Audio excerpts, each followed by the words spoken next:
Okay, hello, welcome back to the channel. I hope everyone's well. So I haven't done one of these videos for a long time.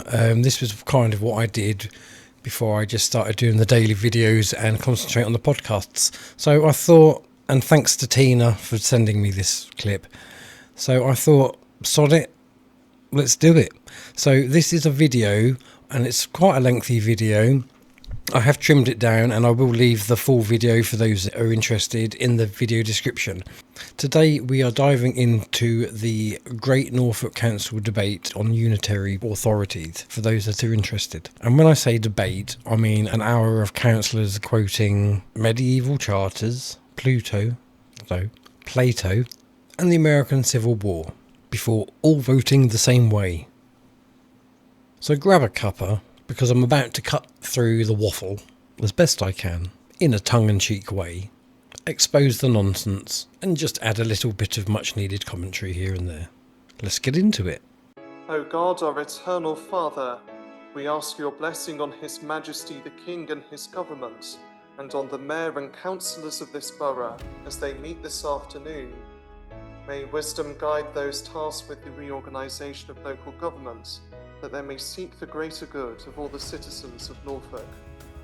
We pray for the reassurance of your Holy Spirit in this time of change, praying especially for those who feel their future is insecure, that, in the message given to Mother Julian of Norwich, all shall be well, and all manner of things shall be well. This prayer we offer through Jesus Christ, your Son. Well, I must say that I'm actually pleasantly surprised. The council finally embracing Christian practices. Maybe next week we'll get sackcloth and ashes for their budgeting sins. Do we have any apologies for absence, please? Thank you, Mr. Mayor. I've had apologies from councillors Beale, Bearshaw, Collop, Dickinson, Everett, Fry. Good grief, it's like reading a book of numbers. I half expected a genealogy. Anyone actually left to run the borough council? Next item is declarations of interest, please. Councillor Moriarty. Thank you. I think the advice is that we should give a declaration of interest if we are county councillors, so I'm doing that. Thank you. Yes, Mr. Mayor, county councillor.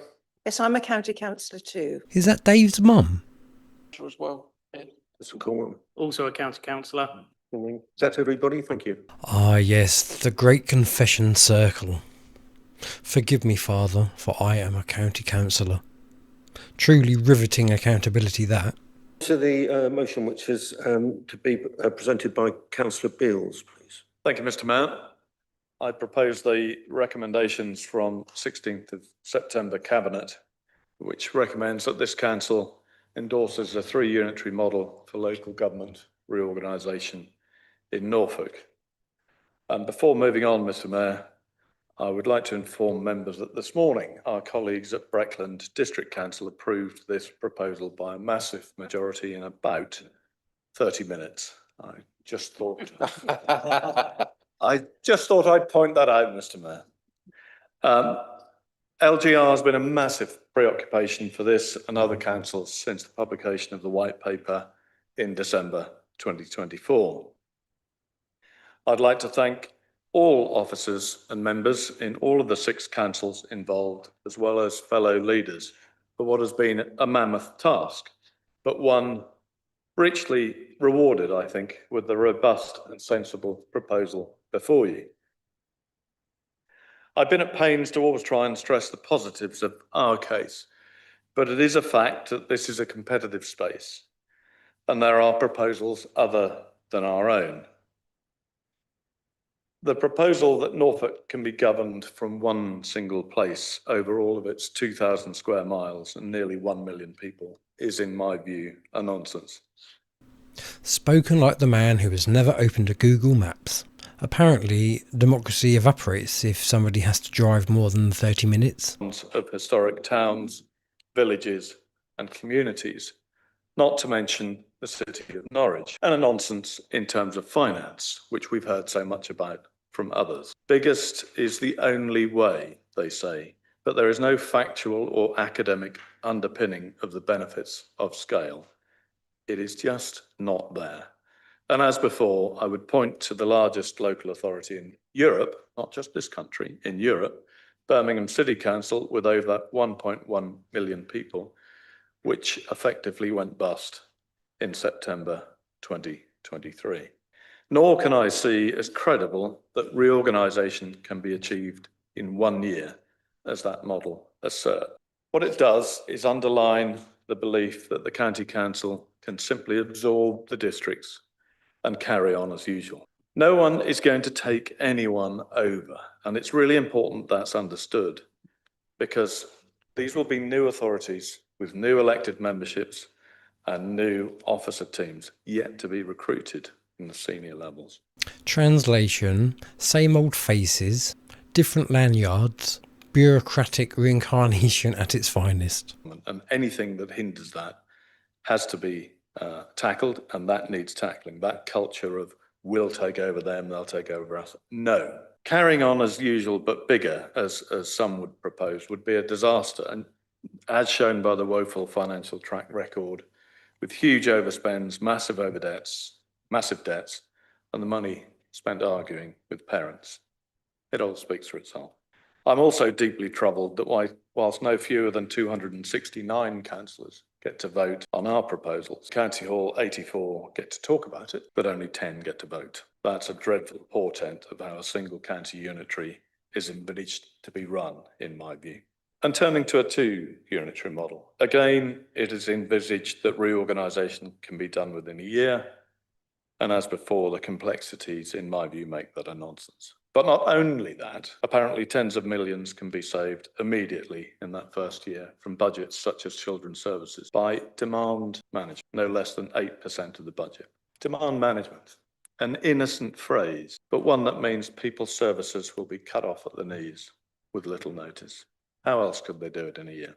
As well as the frankly astonishing financial claims, a two-unitary proposal does nothing to free up the economic powerhouse of Norwich, and rather subsumes it in a rural unitary and a rural community with very, very different needs to those living in the city. Contrast that with our own sensible, cautious, and possibly understated proposal. The critical factor is that three unitaries centred around the historic towns of Kings Lynn in the west, Great Yarmouth in the east, historic city of Norwich in the centre, bring real local democracy and representation to communities whose cultures and needs are known and will be respected. That message came across to me loud and clear, the need for local democracy, from parish councils, from people I met out and about, people in the pub, and in the nearly 5,500 survey responses to Future Norfolk. So I'd no doubt what was needed. It just needed to be sure it could be paid for and could deliver high quality and improving services, which were the other key demands from the public. And from the proposal before you, you can see that is possible. Three financially robust unitaries that are sustainable and close to their community. Yes, there are financial risks, and these are laid out in the report, warts and all. But for those that are worried about such risks, and we all should be, I would point you to the certainty of the current system, the huge £900 million debt built up under existing failing policies. What our proposal promises is a transition over 4 years, not in a ridiculously impossible year, but over 4 years, to social policies based on the preventative approach, managed by specialist but joined up teams, handling all aspects of people's needs without them having to repeat over and over again what their problems are. All bolstered by the use of modern technology, including AI. Now, some have said, AI, what does that mean? Well, I'd point you to the work already being done by other councils, and I've seen some really impressive work at the LGA conference, but also the £22 billion investment in the UK in AI, which was announced only yesterday.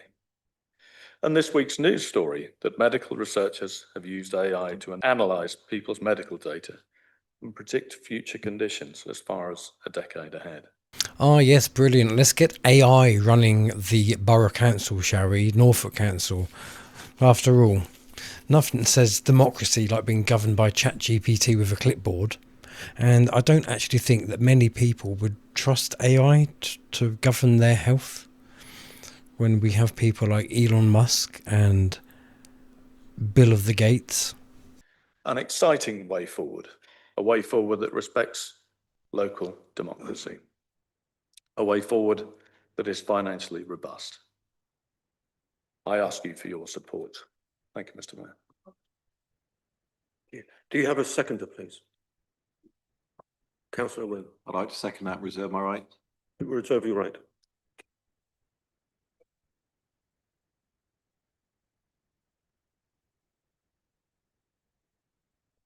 Thank you, Mr. Mayor. I'm disappointed that the leader chose to attack the other bids that are being submitted. After all, we've all been asked to submit across all councils in Norfolk, and actually every single district level council could have submitted an individual bid. And of course, the county would be remiss not to submit a bid as well, because they were asked to. But I do agree with him that whatever happens, it looks like we're on the path to a new unitary council being formed, be it of 1, 2, 3, or who knows, with the current government, it might be 57 different unitaries that are formed. At this point, I would support 57. At least each councillor could then govern their own living room. Unfortunately, so far, this one hasn't gone and they haven't U-turned. And so, you know, as local government always does, given a task, we make a submission. Now, if the submission was none of the above, let's keep a two-tier system. Let's have it funded in a way that actually works for rural areas and not urban areas. Let's have a funding formula which is fair and gives local government a chance to flourish. Let local government have the tools to be able to create its own wealth for its citizens in its area. Then I would be sticking my hand up for that before anything else. But of course, it's top-down government reorganisation that's being forced upon us. And so what do? Well, we could always bash what the county has done in the past. We could bash what their submission might be. I'm not going to go there. I don't think that befits where we're at. Our case for this council should be submitted, irrespective of whether you're a single hatter, a twin hatter, a quadruple hatter. It makes no odds. We were asked to make a submission and we've got a submission to make. And when I sit in County Hall in a week's time, whenever it is, and I know I won't have a vote on the, I'll just be discussing it, as Alistair has said, because the constitution is different, I'll be making the very same point. We've got to make a submission. Government has told us to. And I'll be sticking my hand up to support that they make a submission too. Now, will I endorse it? Well, no, not really. There are merits in certain services being delivered on a big scale across a bigger organisation. But there are also merits in local delivery and local accountability, where people feel place in where they live and that their council represents them locally. And in too many times in the past, we have found that we feel like we're rather more miles for Norwich to come to us than for us to go to them. And only the other day, a journey of normally an hour took over 2. So what will I be saying? Well, yeah, I'll be sticking my hand up and voting, Mr. Mayor. Thank you, Mr. Mayor. Yeah, the Reform Group 2 will be supporting this. The alternative is not very nice to look at. Single unitary, we don't need it. Over here in the West, my 7 parishes do not want a single unitary. It just doesn't work and it won't work. Fully support it. Let's go onwards and upwards with it and push for it. Councillor Kemp. Thank you, Mr. Mayor.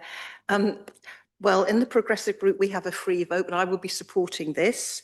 But I'll not be supporting it because I agree with local government reorganisation, because I believe that that's possibly one of the worst things that this government will ever do for Norfolk, because Norfolk is just too big for all of this.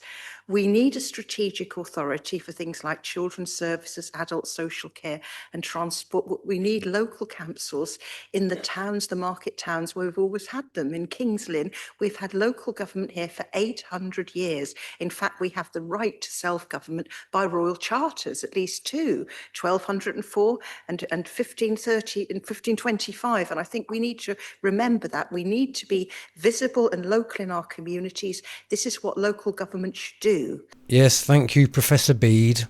Nothing says modern governance like reciting medieval parchments.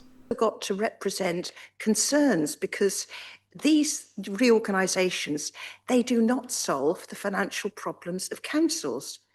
Norfolk councils are going to be underfunded by £20 million in coming years, and it's not realistic to expect us to fund the reorganisation ourselves. We're going to have to find 27 million to do so. This is absolutely not right. Also, we would have to take on a share of the county council debt. Now, the county council has £1 billion in debt borrowing, and it costs £30 million a year to service this debt. So with 3 unitaries, we could have to pick up 10 million a year. It's really wasted money, isn't it? Also, the staffing of 3 separate children's services departments and 3 adult social care departments for the 3 unitary proposal. Children's services and adult social services are very difficult to staff because you have lots of skills which are difficult to come by, particularly here in Norfolk, very agile teams. It includes fostering, the in-service team for children in care, the leaving care team, youth justice teams, and of course, for adult social care, you have the deprivation of liberty team, you have the teams that go into care homes to help people. Deprivation of liberty meaning people shouldn't be wrongly, that's if they're put into care homes, but equally well, these are important departments. Also transport, big projects like the West Winch bypass, who's going to take that up? You need to have things done locally, which are important, but you need to have things done strategically. Parish councils I represent don't want to see one council in Norfolk, but equally well, they don't really want to be taking on extra responsibilities. It's difficult getting people to take part in parish councils. A lot of parish councils, even in the bigger service villages, find it very hard to find 12 people. This is not the right sort of risk to be imposing on us. And so I will support this proposal, but local government reorganisation, the government should really think again. Thank you. Councillor Davula-Pally. Thank you, Mr. Mayor. Unlike some of my colleagues, I actually support local government reorganisation. Not if it means that we end up with 1 unitary council for Norfolk, but I think the principle of getting rid of a 2-tier council is not a bad one. Ultimately, councils are there to serve the people, and I think the less complex we make administration for them, contacting councillors, the better it is for everyone. So I do support unitary councils. Of course, Norfolk being as big as it is, I think a 3-council unitary would be the best solution for our people. And I hope the government listens to us. Councillor Moriarty. Thank you, Mr. Mayor. A couple of brief points, if I may, in response to Councillor Long. We as a council and councillors and also parish councils have had a good number of briefings on what's in front of us today. My wife said I was talking in my sleep, and what on earth is LGR? We've heard a lot about it, and all of the presentations we've had have been positive about our presentation. And that does contrast somewhat with the county, which seemed to want to attack our presentation before we'd even made it. It attacked our case without knowing its details, and it seems to have done it fairly unrelenting. We have not taken that path, but I think it was important, and I was grateful that the leader actually made some points, because we have to compare and contrast from time to time. Of course, I am very supportive of the 3-council proposal. Councillor Long mentioned one thing at the end of his speech, and let us remember this. If we have 1 unitary, that incinerator could well be back on the table. Thank you, Mr. Mayor. Councillor Dewally. Thank you, Mr. Mayor. Plato explored the notion of a perfect community in his seminal work, The Republic. Ah, Plato. At last. We've moved away from medieval charters and we're now into ancient Greece. Can somebody wake me up when we get into the 21st century? Cheers. Humour me a moment to explore this concept in relation to our joint local government reorganisation. Proposal for a 3-unitary council model, and especially in relation to 2 aspects of the governance criteria. Firstly, Unitary local government must be of the right size to achieve efficiencies, improve capacity, and withstand financial shocks. Efficiency is achieved by balancing productivity, communication, and agility, which are hindered by excessive size, leading to complexities of managing more people, adverse or competing priorities within an organisation, increased administrative layers and bureaucracy, loss of focus on individual contributions, and communication breakdown. Do these issues already sound familiar? Secondly, proposals should show how councils in the area have sought to work together in coming to a view that meets local needs and is informed by local views. The comprehensive bid before us is the only one of the three that is joint authored and by no less than 6 of Norfolk's councils, as well as garnering the support of the majority of Norfolk's MPs. In addition, the robust consultation process has not only proven compliance with local community wishes, but also compliance with Westminster's requirements. I would also like to thank the leaders, chief executives, and officers of all the 6 councils involved in the production of an outstanding bid that itself shows the productivity, communication, and agility to overcome considerable constraints, not least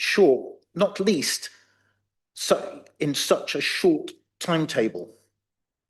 For these reasons, amongst others, I overwhelmingly commend our proposal for a 3 unitary model to this council. Thank you, Mr. Mayor. Councillor Dark, please. Thank you, Mr. Mayor. And I appreciate the subject matter is quite serious, but I do think of that joke where someone stops for directions to a village and says, "How do I get there?" And the person says, "I wouldn't start from here." This is the biggest local government reform, if this goes through, in 50 years. And we are in a position, unfortunately, that both the government ministers that were starting to talk with this have recently gone. And the timeline on this is that our council and other councils are having to make a decision at this point around submissions into a process that's led by central government. At this moment in time, we don't exactly know what the offer is on the table financially around this or the structure of that reform that we're putting into this process. We know that if we look at the national press, that there is a disconnect between certain departments that will offer us money and the Treasury that says there is no money. So this is all a difficult place for us all to be in to discuss something with this serious weight. However, the only thing we can do at this moment is actually not take the end decision, but move ourselves forwards. Now, in terms of the paper in front of us, the recommendations to full council, notes the contents of the report, endorses the final proposal for this council, and delegates to the chief executive. There is nothing there that actually stops us doing that. As has been mentioned by Councillor Long and others, we have been invited by central government to put forward a submission as a council.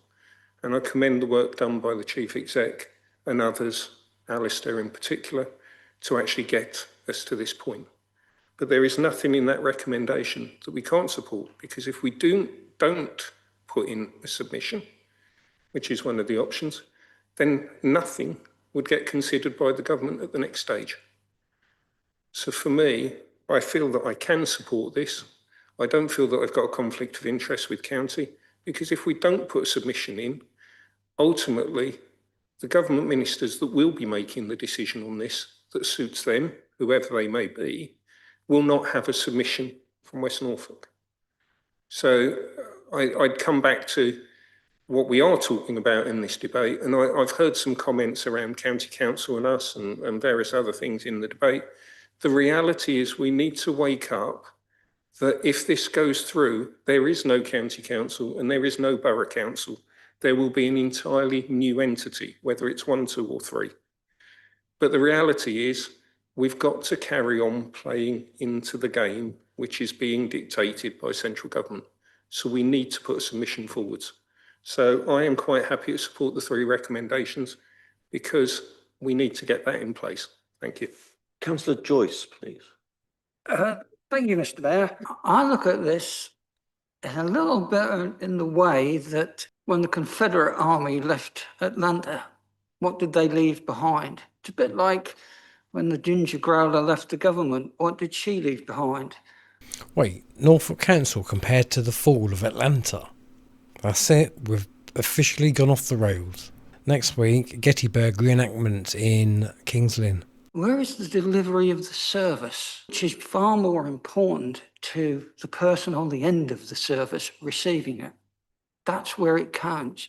And that will always be done better from someone who has a greater knowledge of not just the individual, but the area in which the individual lives.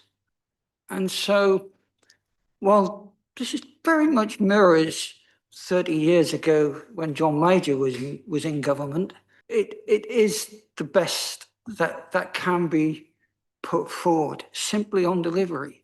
Now, I could sit here and tell you some stories about what the county council have done.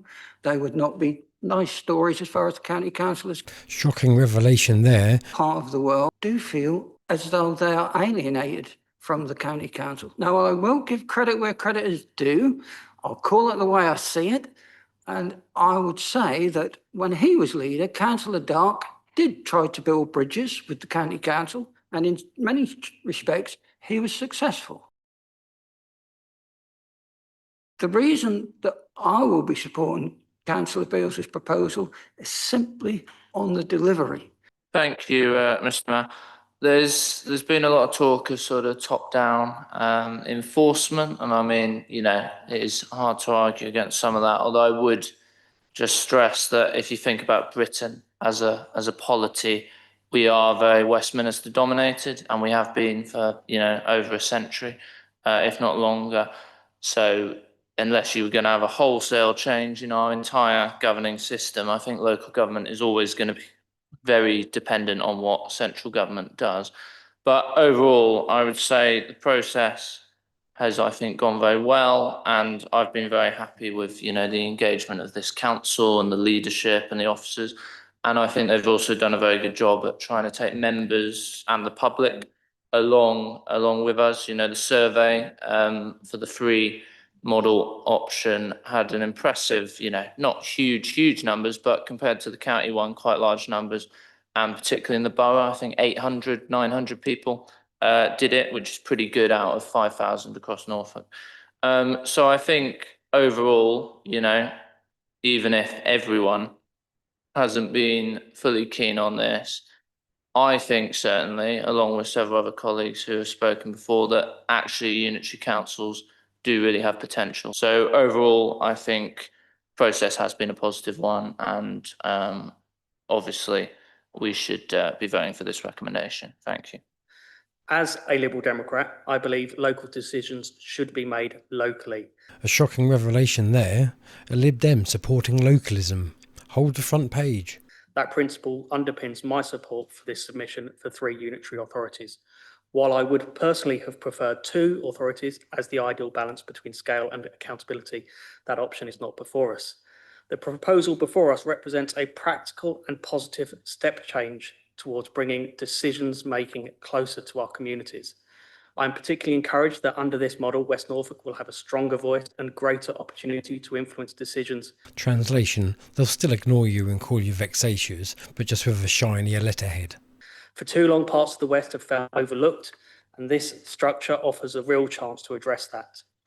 That said, I'm mindful of the challenges. West Norfolk's tax base is significantly smaller than the East's, while the area would cover is substantial. Without fair funding mechanisms, transitional support, and guarantees from forced service delivery, our new unitary authority could face pressures that make delivering high-quality services more difficult. It is also worth noting lessons from other unitary authorities across the county. Large unitaries can struggle with accountability and responsiveness, while very small ones can face financial pressures. I believe it represents a positive opportunity. It strengthens local decision-making, empowers West Norfolk, and provides a clear framework for accountability. For these reasons, I will be supporting the submission for the 3 unitary authorities. Thank you, Mr. Mayor. Thank you. Councillor Ratcliffe.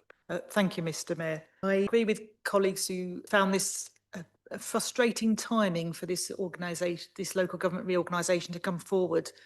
This council, the Borough Council of Kings Lynn and West Norfolk, had recently agreed a strategic plan, a corporate plan with sort of exciting projects for the development of this borough, forward-looking plans. Like the exciting project of talking endlessly about exciting projects. The leadership of the council has also got this council onto a sound financial footing, which is very welcome.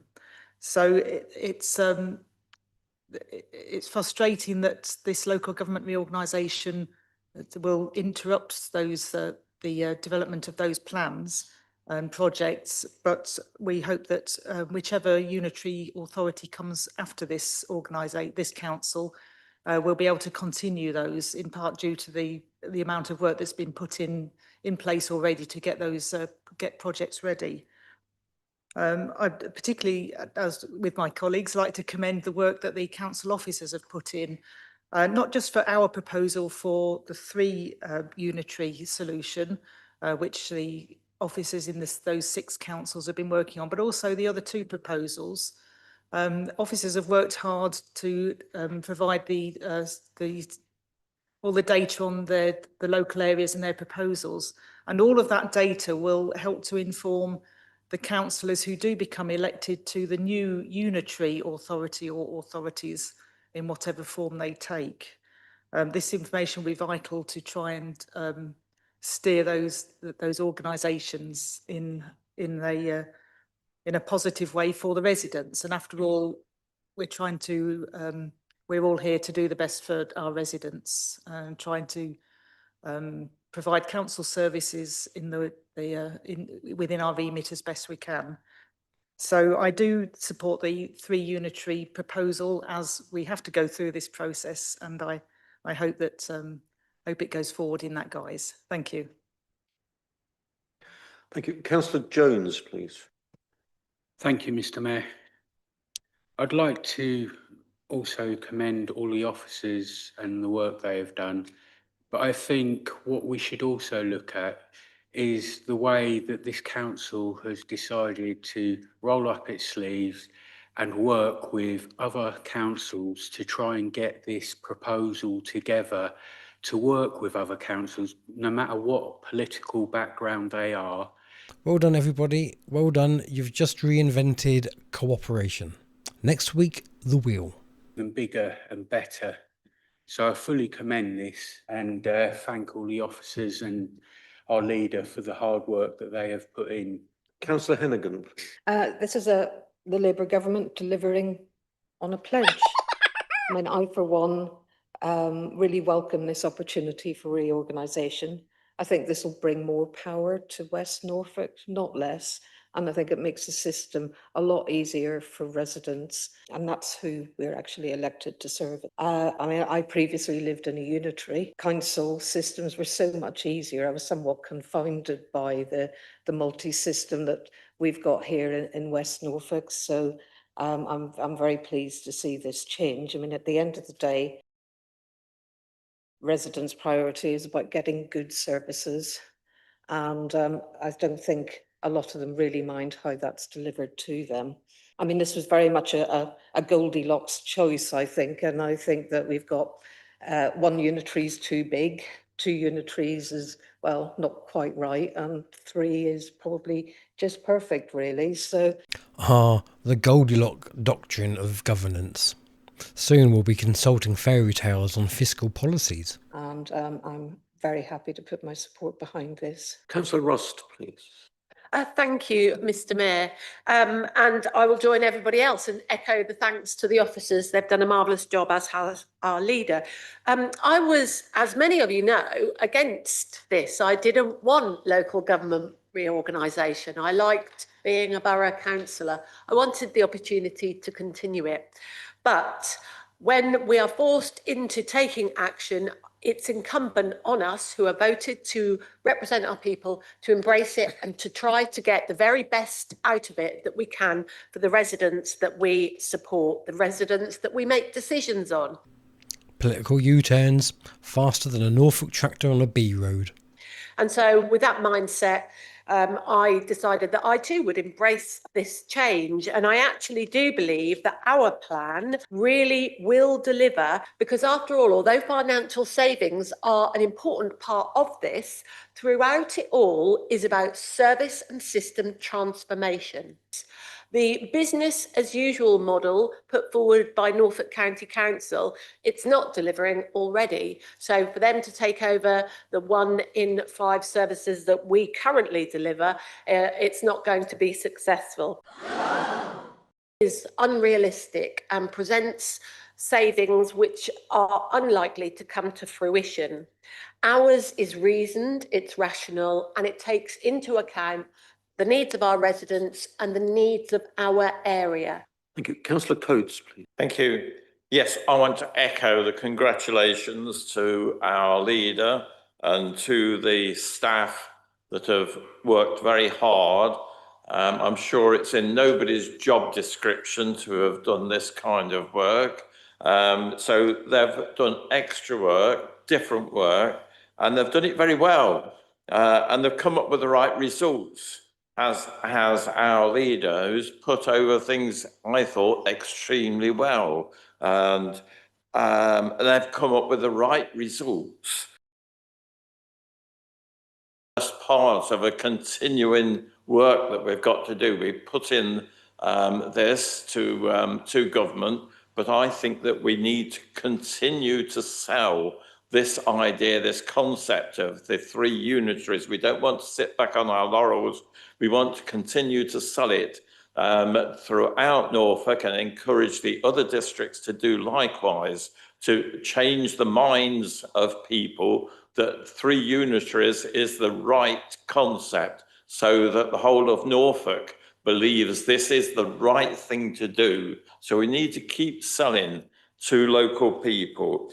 And I want to look further into the future, because once the new unitary councils have been elected, we've got the elections, and they start appointing staff, they will want to take the best of the staff to the new positions. And there's a risk that we shall worry about losing the best of our staff, but we shouldn't, because the best of our staff will go to the new unitaries, and our top staff will be the very best of the new unitary staff. So we should congratulate ourselves. So losing your best people is deemed a win. Brilliant. Let's just sack the lot of them and declare victory. Thank you. Councillor Ring, please.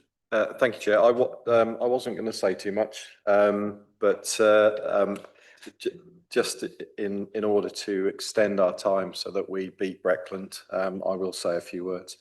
Finally, some honesty. Look, governance by playground rivalry. Unanimously, I think those that have spoken so far have thanked Alistair and Kate in particular for the work that they've put in. I've lived this through osmosis, sitting opposite Alistair since the LGR process started. I've barely seen the lady sitting up here as she's been drawn away on so many occasions. And I would point out to everybody that she's also the lead on devolution. I am extremely grateful that we made the appointment last year to appoint Kate Blakemore to her post. Even with Alistair's incredible powers of persuasion, we would have got there without Kate. I have to say, from day one of becoming a councillor, I have believed, and I agree with Pallavi, that LGR is the right thing. As a businessman, I came into council buildings seeing efficiency gaps everywhere, and once I became a county councillor, that diminished the efficiency gaps I saw here, because the efficiency gaps at county are enormous. So the concept of continuing the same thing and expecting a different result, which is the definition of madness, of course, which is what county are proposing in their proposition, is absurd. Efficiency changes through transformation is the absolute key to this, and it is what government have put LGR forward in the first place. So county's proposal demonstrate that they just don't understand what it is that government are asking for. But just to give you some fact behind that, I confess I haven't read our approach cover to cover, having, as I said, sat opposite Alistair for so long whilst he's commuted it to me. I didn't feel I needed to. But I have read the county's proposal cover to cover, and I have a number of questions and challenges that I'll be putting forward at scrutiny and full council next week.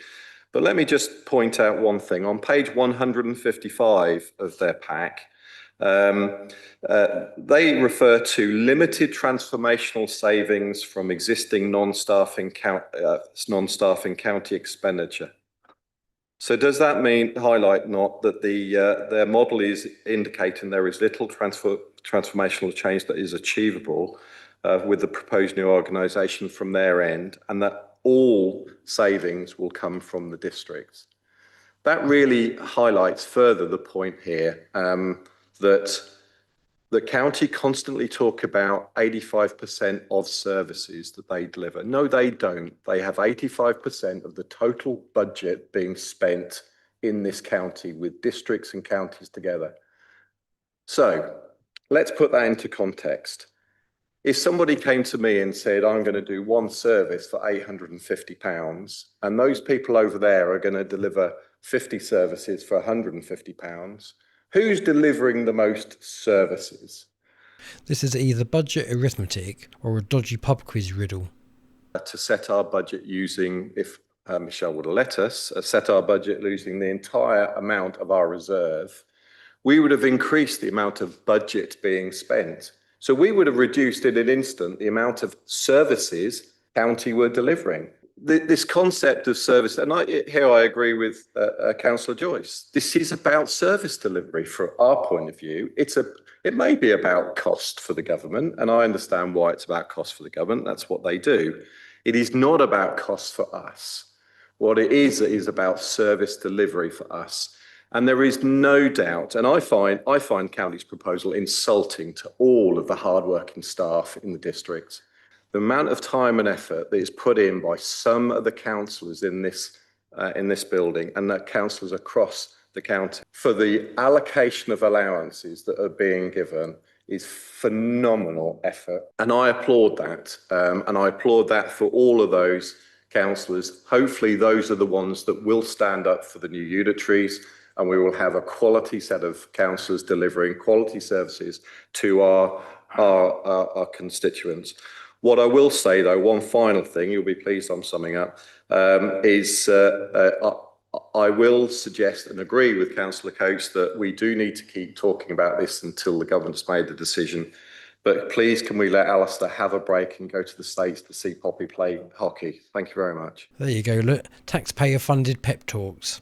End with a touching reminder. Please think of Alistair's hockey calendar. I think our CEO may disagree about job description. I think a year today, well done. It's been quite a year. No one anticipated this sort of year. And you've said that a number of times, that Trade Descriptions Act probably doesn't cover what we told you and that recruitment panel. But thank you for all that you've done. You've heard in the chamber how much it means, you and all the other officers and others. But I'm sorry if some felt that I was unduly negative. It's not the way I try and go about things. As you know, I've really tried hard in this scenario to take everyone with us, and I think generally succeeded, not because of anything clever that I've done, but they always say the way to lead Norfolk people is find out where they're going and get in front. And it's quite clear that we are going this way for a good reason. But I did feel, as Councillor Moriarty pointed out, that it was important to compare and contrast. But we need to put that into context. It is important, but I think we ought to bear in mind, I didn't rise, and we didn't rise as an organisation when very early on we were told the West would go bust. And I don't mention that for any other reason than that had real material impacts. We had staff that were concerned. Our CEO had to address the staff. I did, because they really did feel unsettled. And we know this is unsettling for staff. It's unsettling for us as councillors, it's unsettling for the public that they're interested to know about it. So there were real impacts there, but I didn't react negatively. I was disappointed, but we welcomed the county team over here to try and understand why they thought that was the case. I was none the wiser when they left, but we treated them with respect and courtesy while they were here. How noble. Tea, biscuits and condescension. We are going to disagree. No kidding. You've been disagreeing for over an hour on how best to agree. The relationships with the county must and will remain strong. We have some really good relationships between members who will, in the competitive space, hit each other over the head, but recognise that there is a duty to the public and that will be maintained. But fundamentally, what I'm asking for is support, Mr. Mayor. And I hope we can move to the vote and give it unanimous support, which will send a real message to the government and to others. Thank you. Thank you. I now ask the Democratic Services Manager to conduct the recorded vote, please. Thank you, Mr. Mayor. Councillors, I'll read out your name and if you could indicate for, against, abstain. Thank you. Place your bets, votes. Will there be a rebel? Councillor Ayres. For. Councillor Beales. For. Councillor Bondi. For. Councillor Bland. For. Councillor Blunt. For. Councillor Bone. For. Councillor Bubb. For. Councillor Bullen. For. Councillor Coates. For. Councillor Collingham. For. Councillor Dark. For. Councillor Dabula-Parley. For. Councillor Hennigan. For. Councillor Jones. 5. That's definitely a 4. 4, okay. Councillor Joyce. 4. Councillor Kemp. 4. Councillor Kirk. 4. Councillor Linton. 4. Councillor Long. Yeah, 4. Councillor Moriarty. 4. Councillor Morley. 4. Councillor Nash. 4. That's 26 fours in a row. Hold on to your seats. 4. Councillor Ring. 4. Councillor Rose. 4. Councillor Rust. 4. Councillor Rives. 4. Councillor Sandal. 4. Councillor Sayers. 4. Councillor Squire. 4. Councillor Story. 4. Councillor Ware. 4. And Councillor Dewally. 4. Unanimous. Truly the rubber stamp Olympics. Gold medals all round. There, well, I hope you enjoyed that. Let me know in the comments what your thoughts are. And until next time, look after yourselves and I will speak to you all again soon. Bye for now.